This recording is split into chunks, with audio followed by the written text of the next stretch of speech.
Whoever eats the wedding food is the groom. The invitation came as a surprise, delivered by a young Apache woman named Tawi, who rode into town with formal requests that made no sense to anyone in Copper Creek. "The chief asks that you come to the wedding celebration," Tawi said, addressing Samuel Hart directly.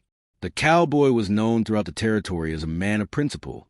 He'd refused to raid Apache camps, had traded fairly with the tribe, and had once saved the life of a young warrior who'd been thrown from a horse near the ranch where Samuel worked.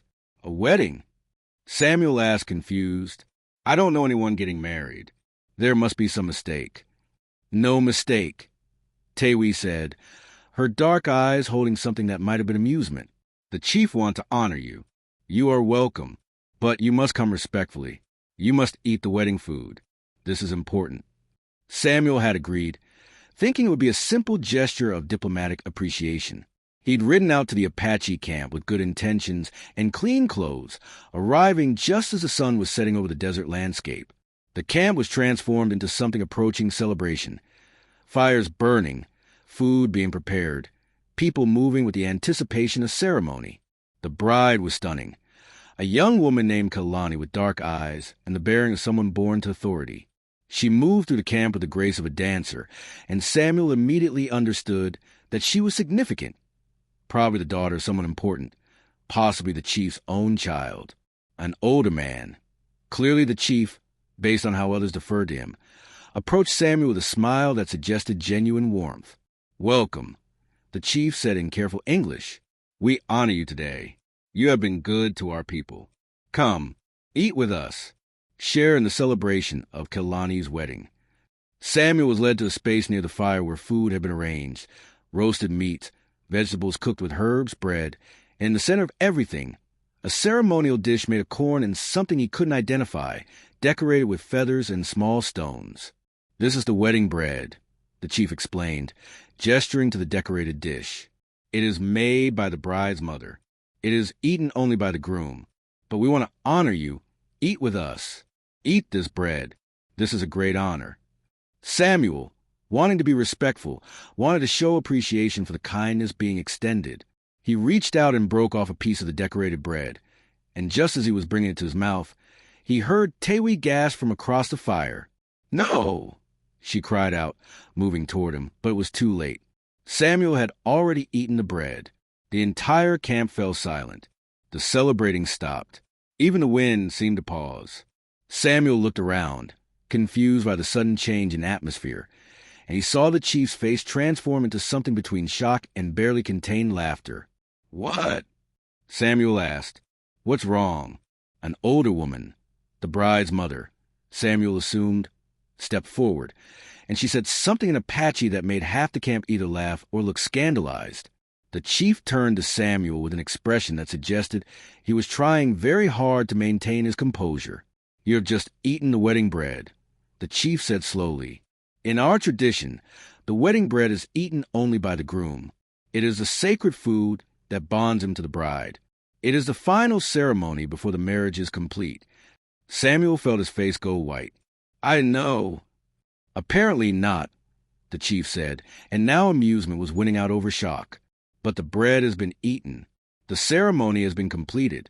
According to tribal law, you are now married to Kaylani."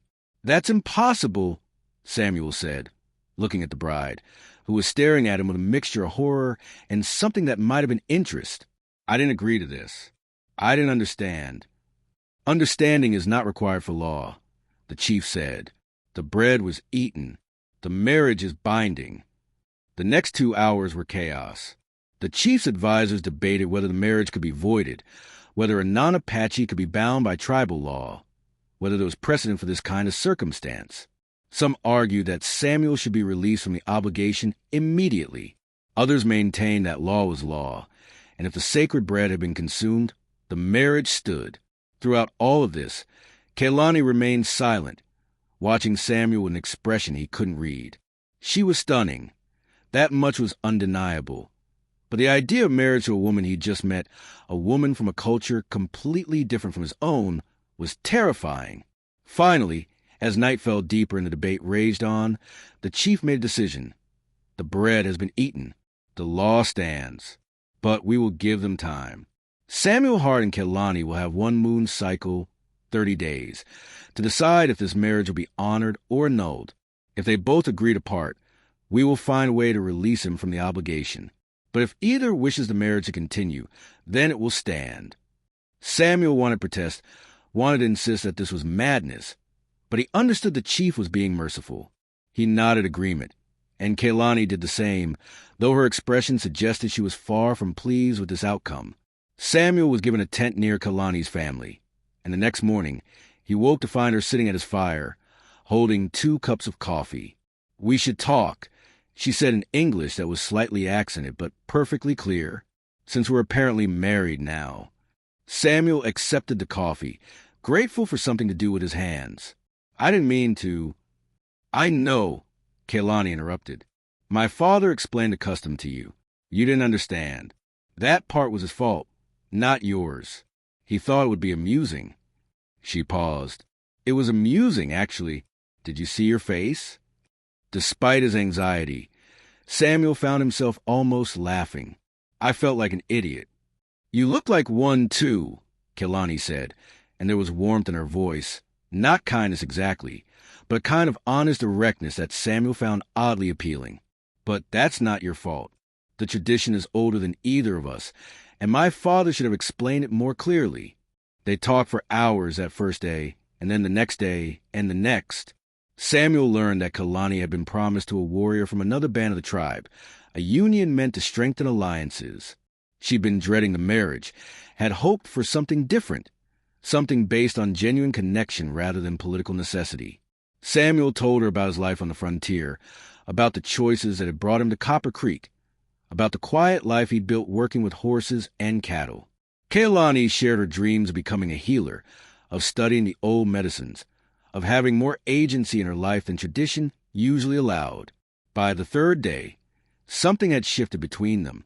It wasn't romance exactly, but it was genuine affection, genuine interest, the beginning of something real. On the 10th day, Kaylani kissed him. It happened suddenly, without preamble, as they were sitting by the river watching the sunset. She simply turned to him and pressed her lips against his, and Samuel understood in that moment that she'd made a decision. "What was that?" he asked, still reeling. "That," Kaylani said, "was me deciding that accidents sometimes lead to the best outcomes. I was supposed to marry a man I didn't know, who was chosen for political reasons. Instead, I got a man I like, who was chosen by tradition and wedding bread." Samuel laughed despite himself. "So we're staying married? If you want to be," Kaylani said, "but understand what that means. If you marry me, you're marrying into the tribe. You'll be expected to participate in our traditions, to learn our ways, to help lead. It won't be the simple life you have now." "I know," Samuel said, "but I think I want that complexity. I think I want you." They told the chief their decision on the 28th day of their moon cycle, just before the deadline. The entire tribe gathered to hear their announcement, and when they joined hands before everyone, a cheer erupted that seemed to shake the earth. The wedding was celebrated properly this time, with ceremony and blessing. Kaylani wore a dress decorated with turquoise and beads, and Samuel wore clothing that blended Cowboy and Apache traditions. The chief married them formally, and this time there was no confusion about what was happening. 5 years later, the Heartland Ranch, co-owned by Samuel and Kaylani, had become a place where both cultures coexisted peacefully. Samuel had learned Apache traditions and had taught the tribe advanced techniques for managing livestock. Kaylani had become a respected healer, combining the old medicines with new knowledge. Their children, 2 so far, carried a heritage of both their parents, growing up understanding that love could bridge cultures, that tradition could evolve, that sometimes the greatest gifts come wrapped in the most unexpected packages. One evening, as they sat watching the sunset from their porch, Kaylani reminded Samuel, "You know, if you hadn't eaten that bread, none of this would have happened." "I know," Samuel said, pulling her close. "I was an idiot." "Yes," Kaylani agreed, "but you were a respectful idiot, which is apparently the best kind for marrying into Apache tradition." The story of Samuel eating the wedding bread became legendary throughout the territory, a story told to emphasize the importance of understanding custom, the dangers of assumptions, and the strange ways that fate sometimes operates. But to Samuel and Kaylani, it was simply the moment when their lives intersected, when accident became destiny, when mistake became a foundation for everything beautiful that followed. In a frontier world that so often divided people by culture and tradition, their union represented something revolutionary. The understanding that sometimes the most important connections are the ones we never planned, the ones that arrive unexpected and demand we grow beyond the limitations we'd accepted. Samuel had come to the Apache camp expecting to pay respect to a culture different from his own. Instead, he discovered that respect could transform into love, that tradition could be honored while also being reimagined, and that sometimes the greatest gift a person can receive is a mistake so fundamental that it forces them to become someone better than they were. The wedding bread, it turned out, had been the wisest choice his stomach had ever made.